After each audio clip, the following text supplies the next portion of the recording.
you just started a new role. We're all familiar with the concept of a 30, 60, 90-day plan. Can you talk a little bit about how you're stepping into this role, assessing the experience and building your goals and needs for your team? Yeah, 100%. So, Katie, what we've done is we've kind of designed a unique role. So, I want to tell you high level about what my goals are, and then I'm going to drill into how that's designed my plan. So, my role as a VP of Solutions and Partnerships is actually split up in between three different buckets. One is pipe gen, the next is conversions, and the last is retention. And so, my goals, my KPIs, what I report to the board on are those three things. Okay. So when I designed my onboarding, I'm really looking at the business holistically for the entire customer journey. And I'm trying to understand, how do I affect things in the pipe? How do I affect conversion? And how do I affect retention? So in doing those three things, you could imagine there's a lot of different like chunky organizational process fine tuning to do Yes. there. And it was like, first 30 days, try not to change too much, learn as much as you can. That's hard for all of us because we all want to get in and just put our stamp on things. And I quickly realized there was just a lot of organizational sort of fine tuning to do. And I've been focused more on creating an incredible experience for buyers.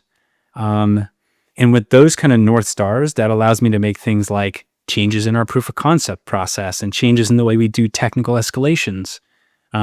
So more of my approach is like, how do I make the buying experience much more smooth? How do I increase our pipe? How do I increase conversions? And how do I make sticky customers? So that's how I've designed my first 90 days. hmm That's amazing. And you're so true that we so quickly want to jump right into how can I be in front of a customer? How can I be putting my stamp on this? But that Yep. time to learn and just absorb always sets up a stronger foundation. How have you taken the different learning you've had with all of these different steps up in your career that you've taken to now reach an executive level to take what you know and build into the unknown? One thing I have done throughout these different steps is I've tried to stay hyper curious. I find that curiosity is one of the most unsung heroes of leadership because often, especially if you've done it somewhere, you just go, no, I know how to do it. I've taken coming from a technical background and then getting into a sales process, I have found that the process of or leveraging the attribute of curiosity has helped me understand deeply the needs of the customers and the problems. So I think to answer your question is just like, I'm just being hyper curious. I'm like a kid in class. Why is that done? Has it been done before? What else have we tried? That kind of thing. And I'm leveraging that experience to just have an open mind. Now, that being said, I also have seen a lot of failures and successes. So often that kind of brings me to the conclusion I may already have, or maybe just helps me, get into the next part of the conversation. But I think that the experience in my career and trying to stay curious is like a superpower. I love that concept of just asking questions in that curiosity to learn.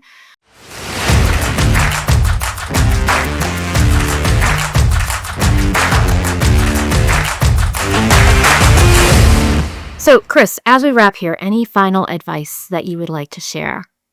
Oh my gosh. What more? I think it boils down to being, look, actually a mentor of mine said something to me a long time ago, which was, everybody says stupid stuff sometimes. And that actually helped me feel way more comfortable when I was in front of customers or events, because I felt like I could take that pause and not feel silly. So what I would say is stay curious, keep asking questions. You don't lose when you ask questions. The more information, the better. They say interesting people are interested people. So if you feel like you haven't tapped into that childlike curiosity lately, it's likely not your fault. It's likely because we're all inundated with a lot of work. Try to step out of that moment and ask yourself a lot of questions. It's going to bring nothing but clarity. Love that. Love that. Well, thank you so much for the wisdom and the time, Chris. Thank you, Katie, for having me. This has been awesome.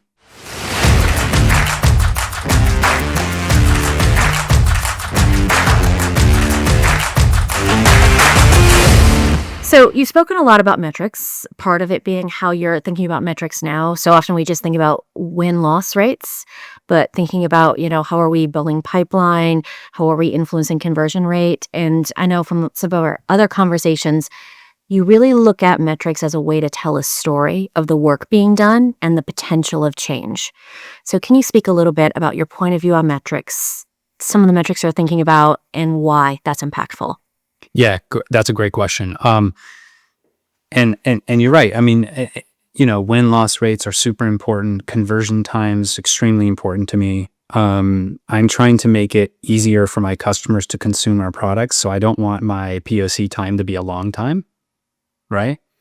And that's the way I look at, like, if I look at a metric, I look at experiences. So if it's a win-loss rate, my question to that number is, what could we do better to make my customer experience more fluid? How do we understand if we're not a fit quicker so that we don't waste time? Mm. Things like that. Now, I would highly suggest anybody that can get a hold of a board level KPI, do it. And I just wrote this, actually, I'm going to release the second ebook on this Monday, whenever we're recording, and super passionate about this. It's how is pre-sales, how are we affecting customer acquisition costs? How are we influencing retention? And how are we influencing revenue? It's a 3-part series. Those are the level of metrics that I want great solution leaders to put on their whiteboards. Because when you start to influence customer acquisition costs, you're talking marketing, pipe generation, events, you're talking about content, you're talking about whether you send your solution engineers to that trade show or not. Mm-hmm. Now you can go, okay, so I could send my solution engineers to that trade show, or they could work at their home office or wherever and do 5 calls a day. But how is that affecting customer acquisition costs?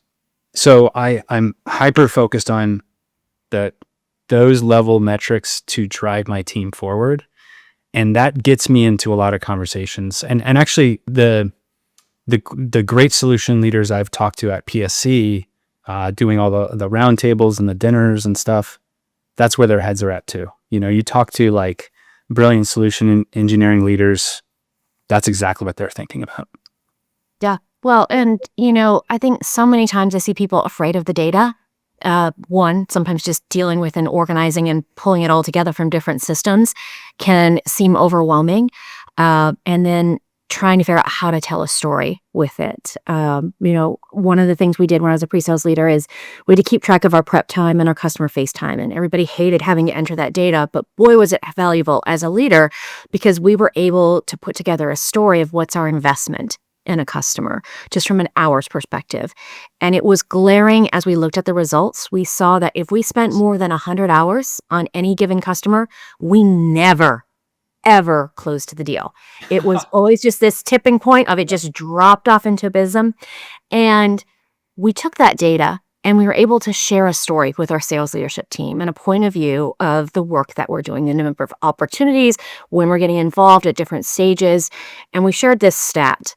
And I remember presenting it. Our head of sales got up and walked to the front of the room and was like, what are the deals in my pipeline right now that are near that mark? Yep. And it opened up a conversation where we said, here's the list of them.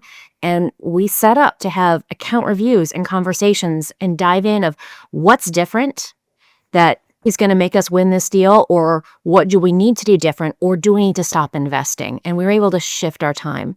But so many times in pre-sales, we feel like we have to respond and we can't say no. And even if we object, we're still going to have to go after and pursue it. But when you can bring data and tell a story, it shows something different in how you're communicating, especially with the sales team. So what you focused on is customer acquisition costs. Yeah.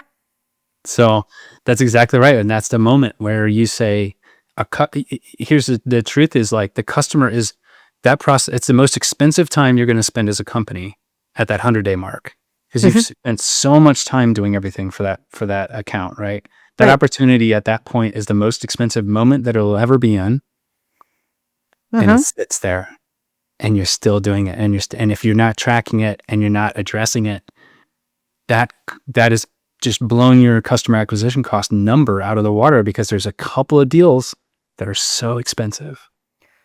There's equally other deals that we could be working on investing, because especially when you come from a smaller company, you have to make choices of, can we do this or this? We can't support both of these things. And so that visibility helped us be able to support some of the better opportunities that were going to help increase our conversion rate. And that's the question to the sales leaders is you can say, look, like at this point, this deal is the most expensive thing we could be working on. But these other 5 look great. Can I shift my team to focus on those other 5? Can we close or pause this opportunity until there's an economic buyer that's confirmed or whatever the next step is? Yeah. That's the level of conversation that they'll react to, right? But just saying, hey, we're tired of working on this deal. I don't think it'll ever close. They never get back to us. Those are the kind of things that a sales leader is just not going to react to, because they're going to say, well, just try again.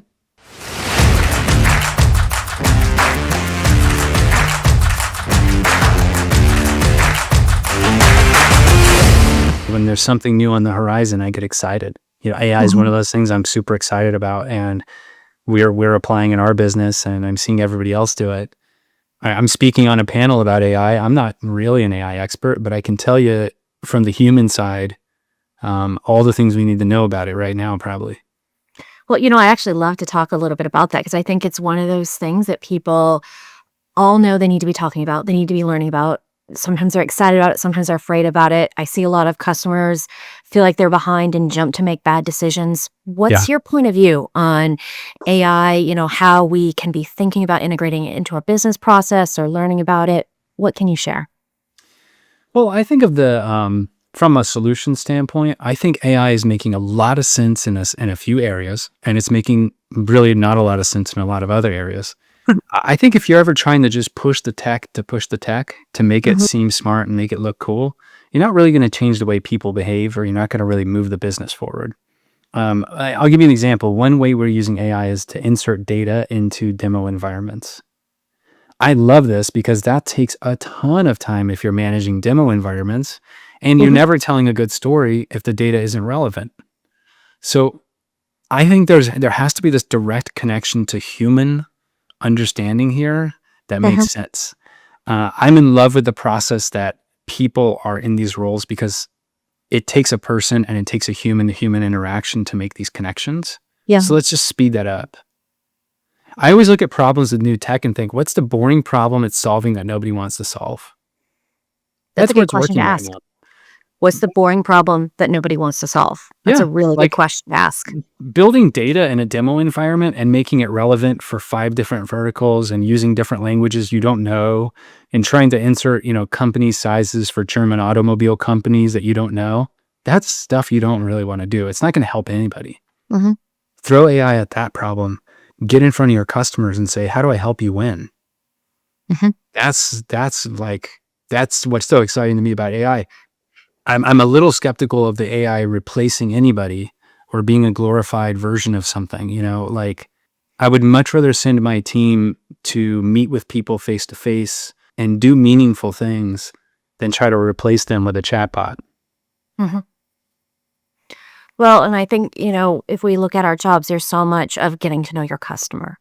And if AI can help us accelerate the massive amounts of information there is with 10Ks and press releases and annual reports and LinkedIn, all the information that we're trying to consume, and help digest it in a meaningful way, we're still going to need that human understanding of, what do I take from this and transform into an experience and relate it to that customer in the ways that we can solve the problem.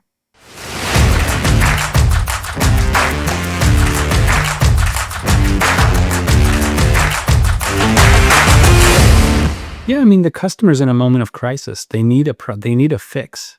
They need to solve a problem. And if they're not there in that moment of crisis, and you haven't done a good enough job uncovering what that is, then they're probably not going to buy. But by the way, they're probably just not in.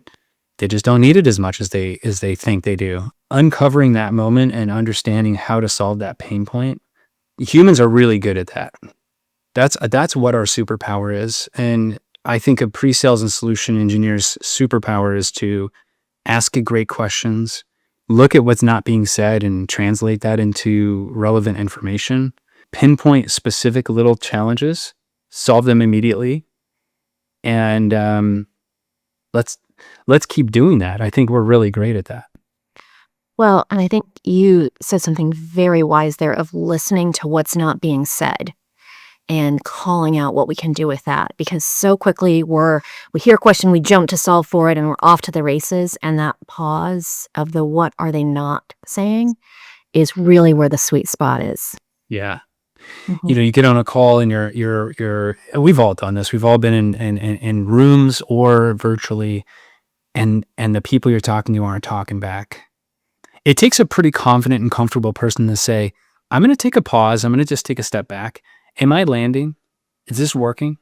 Mhm. And sometimes I'll say, this feels, or we'll be working through like a proof of concept or something. I'll say, this feels really hard. What is it about this that feels hard? Those are the moments you make or break a deal. And that's the very, very human moment where you say, Katie, look, I've been talking for a few minutes. Yeah. Am I landing here? Am I solving a problem that you actually need to solve? Mhm. And if you say, Chris, it looks cool and it's great tech and I like the AI side of it, but I don't know if I'm going to get buy-in, I'm going to say, why not? Or then you can get to like the human side of sales, which is like the fun Mhm. part. Yeah, it is. And being comfortable to ask that uncomfortable question. We don't want to be in a proof of concept or a deep weeds in pause to call out, this looks hard, or this doesn't seem like this is fitting, because then we feel like we're not hitting the mark. But that chance to level set and address the bigger challenge is really a breakthrough moment. You know what it is? It's just taking care of humans. I don't want to Mhm. waste people's time. I mean, in my personal life, I'm very, very in touch with this too. It's like, I don't want to waste people's time. Right. Mhm. And I think of it as a service. Like if I feel that it's not working, it's almost like I'm going to help that person through that moment, Yeah. you know?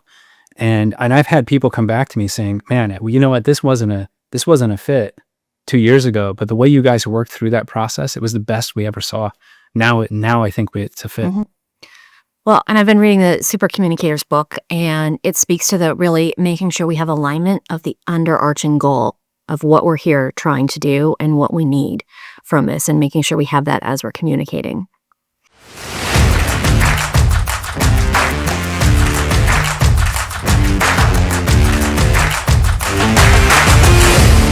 So, how have you seen your influence change from going as an individual contributor into a leader and now an executive? Wow. Well, I think once you get into a frontline leadership role, it was quick to me anyway. I started to understand like, oh, I'm much less powerful than I thought this could be. And actually, when I was an IC, who was kind of up and coming and had a lot of bright ideas, I was more powerful than I am now. Because I think if you're a squeaky IC who can get a really great job done, you actually can probably move the business more than you can when you take on your first team. Mhm. Um, and I never got into leadership to make big. I just always was one of those people that saw problems and I jumped on them to fix them. And I knew Mhm. I wanted to help people learn how to do that.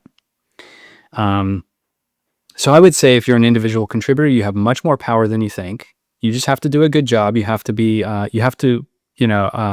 excel. You have to be excellent. Um, and as a manager, I think my job initially was to create those bridges and give people opportunities to spread their wings. Mhm. I also believe that being kind is giving feedback is kindness, and giving Yeah. people the feedback the hard feedback they needed to hear. But they need to hear it. It's tough for me to do, but it's also kindness to them.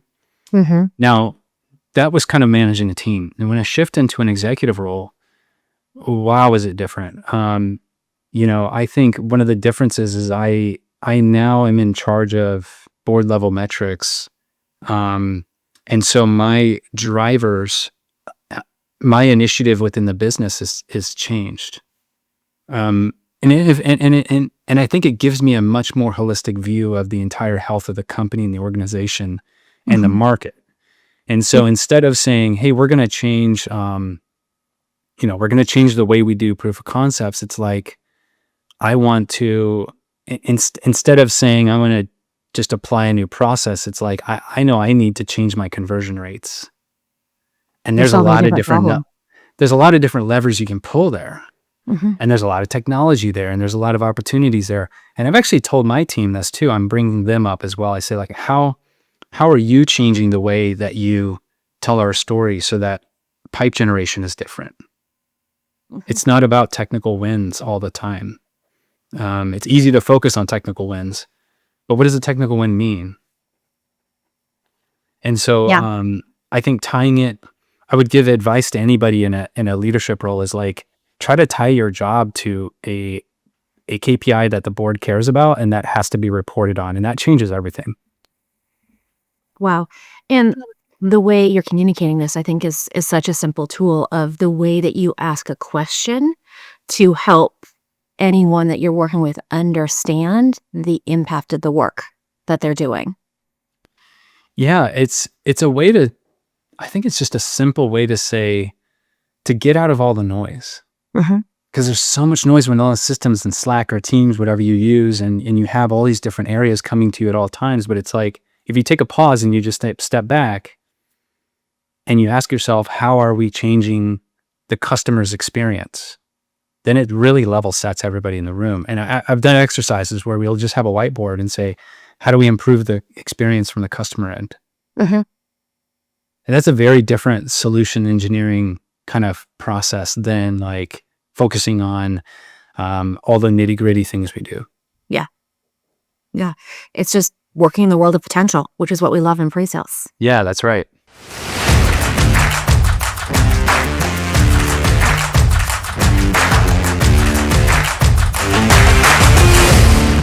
Welcome. Today, I'm joined by Chris Mabry from Reprise.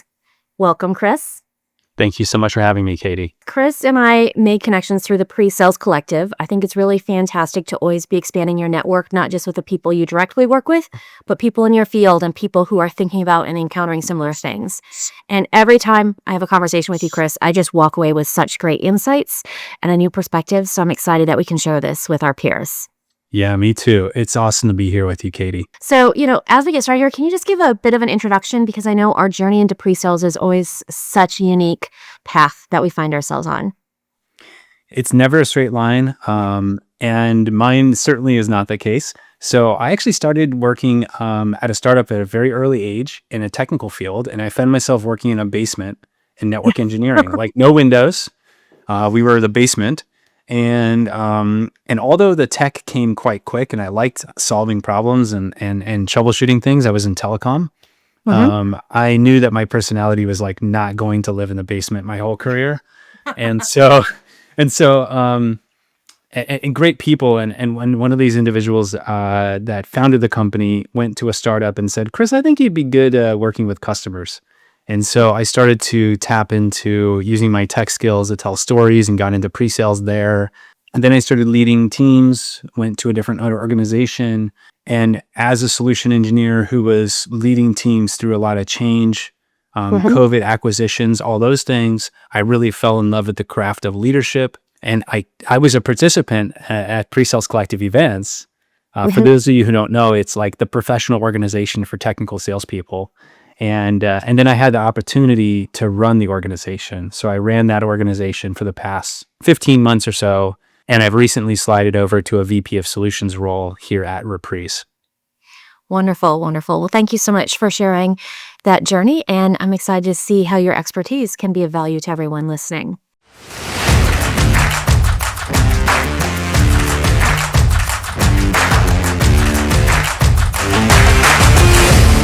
So how did you develop this financial acumen of being able to speak to and understand these concepts? Because I see so many people who are just kind of unfamiliar with speaking about, especially some of these sales terms. And they're so critical to how, especially as a leader, I always describe it as you're managing the people and you're managing the business. And having that financial acumen helps you better understand how to connect with sales and communicate better. It also helps you understand why and how your customers are going to buy better. There's two parts. One is I'm hyper aware in meetings of how people react to things. And that when I worked with some really great sellers, you got to attach yourself to some really great sales leaders out there, and they'll teach you anything you want to learn, right? And I learned from some really great sales leaders early on that I could just tell that that's what they cared about. And so I would just watch and listen. And I would go, huh, okay, they care about all these terms I don't know anything about. And I started to pay attention to them and started to understand that and started to understand how I can impact them. When I, but it really wasn't until I took over the Pre-Sales Collective organization to where I was really thrown into owning a P&L, a profit and loss statement. Yeah. And honestly, I just jumped in the deep end. I just jumped in the deep end and I said, okay, look, like I do have a knack for understanding business. I've always loved business. I've always had a interest in it. And I now have a P&L in front of me, and now I have to manage the answer to it. And so it was like I was the great solution leader who really just had to learn like the hard way. And so I failed a few times and made judgment calls that didn't add to the P&L in the right way. And I used Google and AI a lot, and I used my friends. One great thing about having a network was I could lean on people who did know. Yeah. Actually, one of the things I did is call one of those first great selling leaders, a friend of mine now. And I said, hey, man, you got to explain some of this to me because I'm in a meeting and I can't keep up. I think being honest with myself and what I needed to learn helped. Yeah. But it was the moment I realized that I couldn't get to where I needed to go without learning it. And I just pushed myself to do it.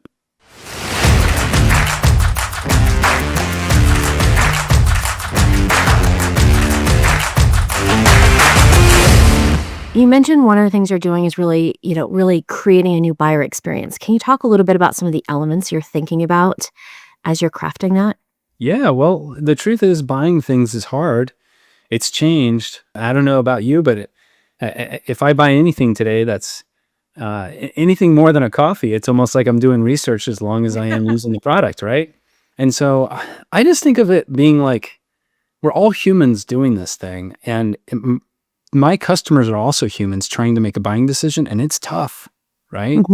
It's tough to understand what the market is like. A lot of the marketing terms confuse people. And so my North Star there is like, how do I make this as a service extremely easy to people who are in the market who have pain? Yeah. I think sales is one of those moments where people are in a critical sense of pain. They need to change something, right? How do you service them in a way that says, hey, I'm going to take care of you. I'm going to line out exactly what this looks like. I'm going to show you what great looks like. Because if I'm in the market for a tool and I'm not an expert in that tool, I don't even know what a great deployment looks like. I have kind of an idea, but I want somebody to show up and say, hey, Chris, a customer just like you has set it up in these ways, and this is what they're finding. Like, paint that picture for me. So I think of it just as like a hardcore service to people and giving them an experience that walks them through how to use, what to expect, what good looks like. Well, and what you're talking about is such a change in the buying process that we've seen. We were at a point where you got your list of RFP requirements and your functional demo, check it off, show me everything that you need. And now with how much things have evolved in the buying experience, customers still will tell you what they need, but it's a unique skill for us to be able to flex. I'm going to advise you, and have you thought about this? What could it look like if we would do this? And bringing a point of view as a way to differentiate and to educate our customers. Because like you said, they don't always know what they need to be asking for. Too often they ask for what they already have, but they don't even know that they could be doing it differently. And that's our job, is to help bring that point of view. A great example is I was on a call recently and somebody said, hey, we'd like to save a lot of time. And a lot of us in tech, especially in SaaS, we're like, oh yeah, that's one of my things. We save people time. We save people time and effort and costs, and hopefully it checks a lot of boxes, right? If we're lucky enough to have a great product behind us, it's easy to talk about those things. But instead of moving to the next thing, what I ask is, what would you do with that time? Ooh. And what I got out of this one call was, man, we want to, he kind of stopped and he's like, I want to get back to being creative, in my efforts. And I was like, all right, my job now is to make this guy creative again. It's not to sell him a tool. It's not to talk about how we're going to save 5 to 10 minutes per click or whatever. It's like, how do we get this team creative? And we can build an entirely new process with them within our proof of concept that helps them get back to being creative. That's a totally different thing than like a point solution. And I have to assume it also influences how you frame the rest of that customer experience to really embrace creativity and imagination and sparking those ideas versus just checking boxes and thinking about automation of simplicity to save time. Yeah, I mean, now what I'm doing is like we're sharing stories of what great creative processes look like across the world. I mean, I Mhm. have the unique ability to ping and tag anybody in the pre-sale space because I met 1,000 Yep. people last year, right? And it's like I want to know what good looks like in mid-market. I want to know what great looks like in enterprise.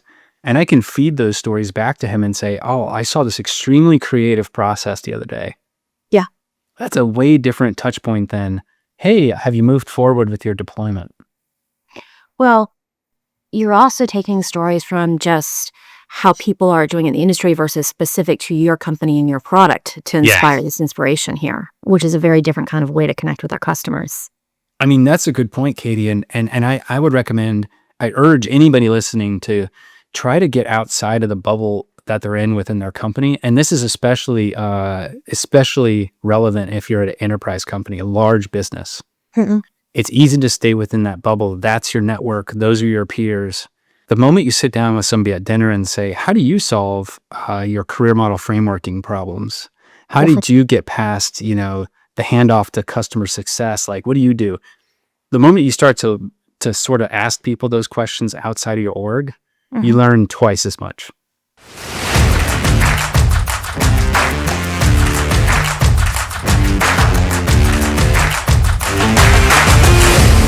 We've talked a lot about leadership, and we all know there's so many different types. There's situational leadership, there's influential leadership. Can you talk a little bit about why influential leadership is specifically the style that speaks to you? To me, it means that you are not looking for ownership, but you are helping others and you're of service to others and influencing the work that they're doing. Mhm. And the way that I deploy this is I kind of believe, and I think the truth is that you're already doing the great work.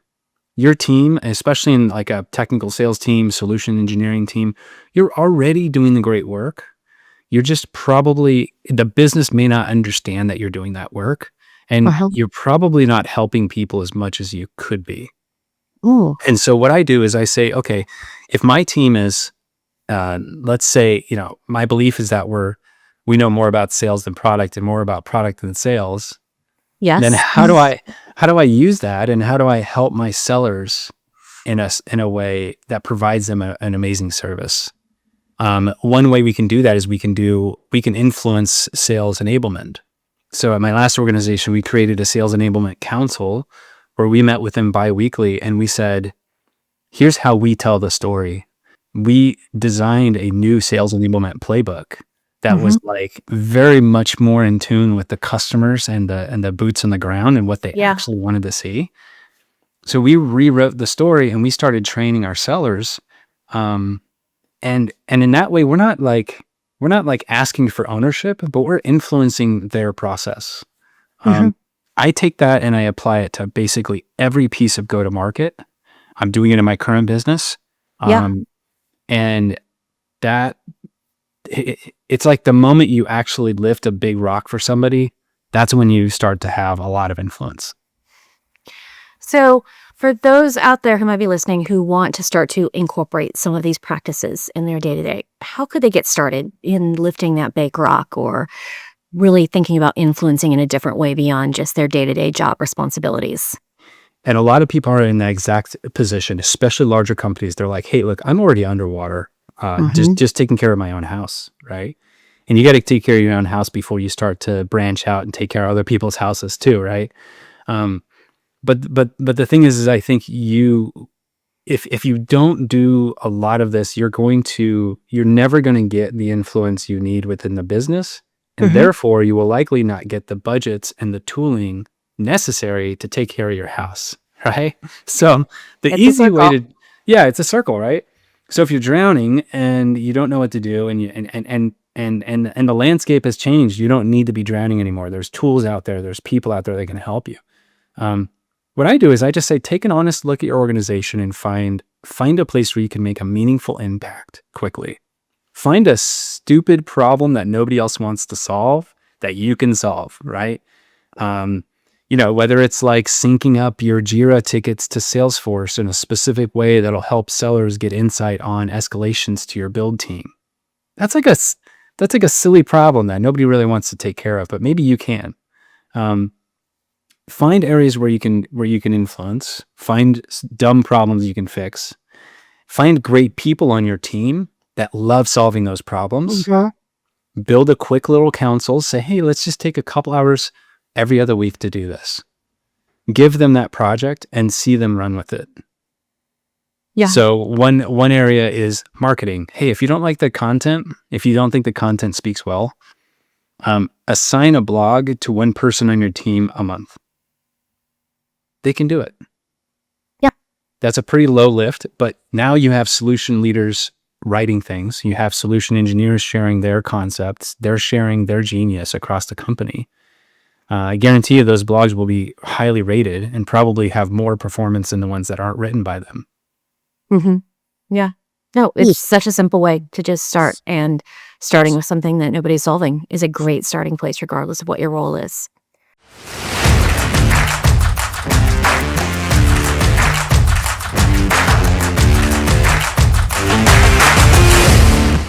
So pre-sale sits in a unique place, really at the epicenter of so many different teams and processes between product and sales and marketing and customer success.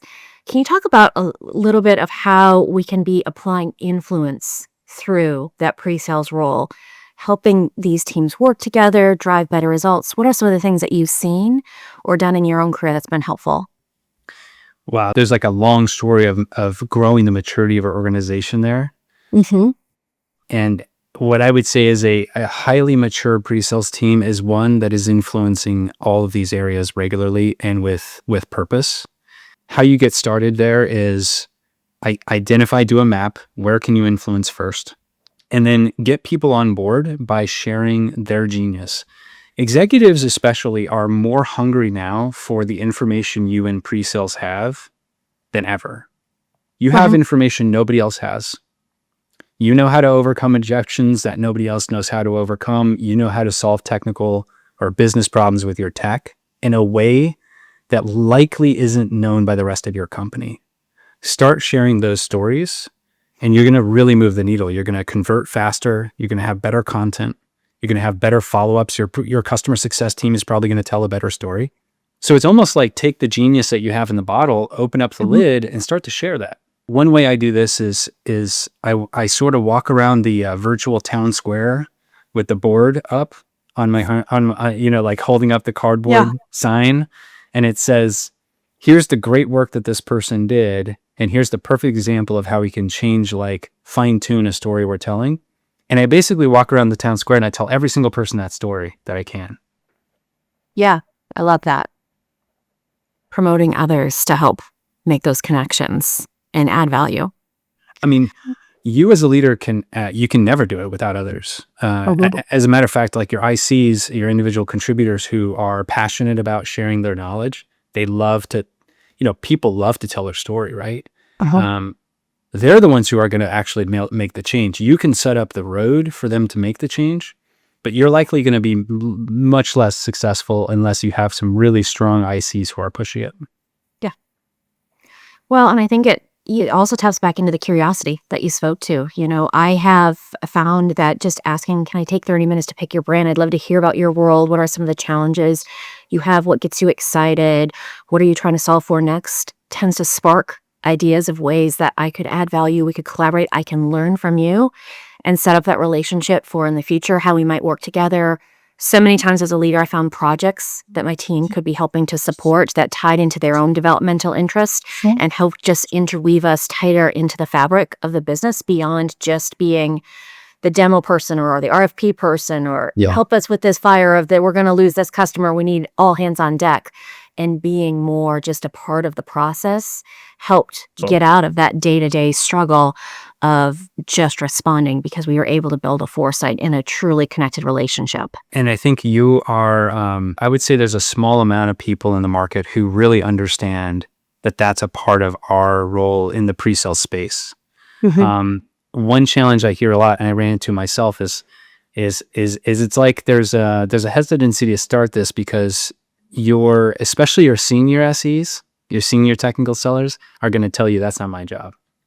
And they're going to tell you that's Exactly not the my line I was job. thinking. They're going to tell you that's not my job in a way that's like, no, I know how to find success here. Who are you to Mhm. tell me to go write a marketing blog? I know what I do well, right? Yeah. And so you actually have to go all the way back to redefining the scope of the job.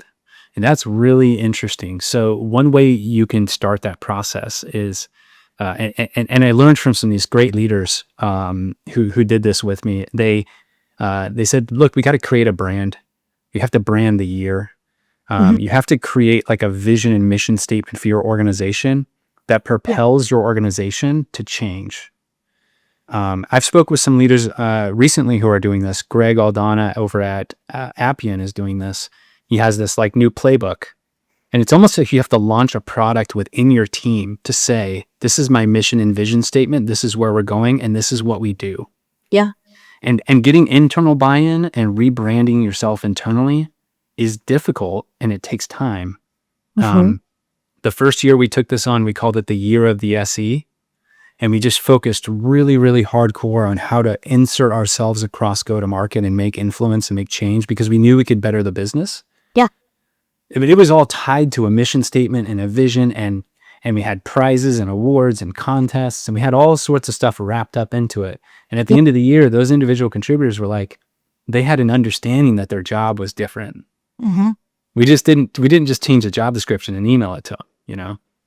Well, we went through an experience of we literally changed the job title. We went from solution consultants to solution advisors, and it was all about embracing the mindset of being an advisor. And how I spoke about it with my team is you're already an advisor to the customer, but you are putting this advisor hat and lens on for everything you're doing. You're advising marketing, you're advising product, you're advising sales, you're advising our customers, you're advising our success teams. Like, your job is to take this deep functional expertise that in process that you have and just always be advising. Oh, I And I think love what that. we That's love so with cool. advising is we're giving recommendations. We're selling, but in a softer kind of way that we're connecting. Yeah, that's awesome.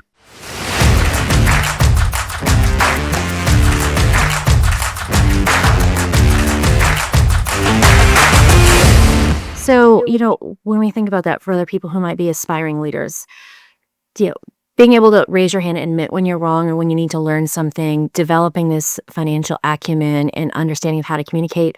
What other skills do you feel like are really beneficial to start learning and building, whether you're just new into leadership or preparing to step into leadership? Oh, it's a great question. You mentioned this earlier, which is like, hey, give me 30 minutes of your time. I want to understand what's important to you. Mm-hmm. Collect all that stuff and start looking it up. I'm like I look up everything. And so just don't be scared to be wrong and don't be scared to get a little DIY with it. You Mm-hmm. know, I've never been in a room where somebody admits they don't know something, in a positive way, not like a crazy way, but say like, look, help me understand that. I don't understand that term. And be a bit honest as much as you can. Some cultures are less open to that, especially if you're in a big company. If you find yourself in a large organization right now, I would say the challenge with this is it's easier to do if you're in a scrappy company where people are connected closely. But if you're in a big organization, there's a lot of internal politics. Yeah. You might have to do this outside of the company. Join a collective, join events, ask questions there, build your network outside of your company and say, guys, I need to learn how to talk about this Mm-hmm. in a way that's going to move my CRO. Every Yeah. time I go to ask my CRO for a tool, he tells me I need to prove it and I can't. Do it there. Nobody's going to judge you. Yeah. Yeah. Well, and having come from a big company, I think one of the things that was really helpful was asking for introductions. So saying, "Hey, I'd love to learn about this. Who do you think I could talk to that might be Mhm. helpful in learning about this?" And being introduced by someone. And then whenever I'd have those conversations, I would always end with asking the question, being like, "This was tremendously helpful. Who else do you think I should be connecting with if I want to learn more about this?" And just the intro into intro, spreading the connections and being able to bridge into parts of the business I never would have expected having exposure to. That's a good process. I've never been as good at having like a streamlined process in it. I Mhm. just one thing I've done is when I really wanted to take the step to be a head of revenue, head of sales, head of everything, was I gave myself an extra 30 minutes a day. And I would say, okay, this is time for me to learn something new. Mhm. And it was like after the kids went to bed, it's like 30 minutes, I can make a huge impact. And so I Yeah. just started researching things within that 30-minute time block, watching recordings on 2x speed, those kinds of things. And I just did it the scrappy way, Mhm. wrote up and took a lot of notes. I had someone on my team who told me he swapped Netflix for learning about AI because he just wanted to go in the deep end, and he's like, "I'm Oh, watching man. about an hour or so of Netflix a night. I'm just gonna swap that for learning," and it was But I such a love simple Netflix. practice. But I love watching my shows. That's the I know hard part. sometimes you need that tune out time, but, I Yeah. think when you're a genuinely curious person, there's such an energy you get off of learning, especially when it's something you wanna learn about or you know the impact of what that learning is gonna be. Oh, absolutely. Having a hunger for it is, I don't know what it comes down to, but you certainly can feel it.